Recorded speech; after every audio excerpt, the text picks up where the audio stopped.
Allhart, just to briefly comment on what you said about the 5 ways and Actus Purus or whatever.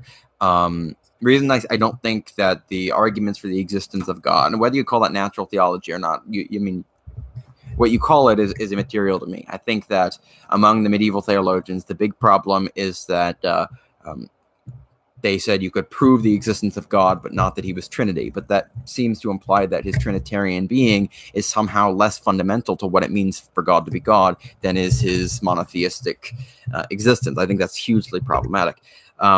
But I do think the argument from contingency, the argument from motion, I do think the argument from degrees, I think all of those are sound arguments for the reality of God. If you look at Palamas, the beginning of the 150 chapters, he makes a cosmological argument for the existence of God. John Damascene does the same thing. The fact that Palamas does tells you that it certainly wouldn't be necessarily inconsistent with the doctrine of the divine energies, but the basic beginning of my answer would be that energy, energeia, is actually the word for actuality. God is infinitely actual. That is, he is actual. He has existence in an infinite plenitude of ways.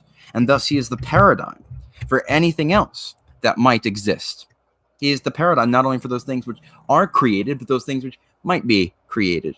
A thing is itself according to the degree it corresponds to its archetype in the mind of God, i.e., its divine energy, its actuality. Actuality precedes potency, because for anything to exist as having act and potency, potential existence and real existence, it has to receive what it does have from that which already has it. You only get a hot cup of coffee when you communicate heat from something which is already hot to it. So I think that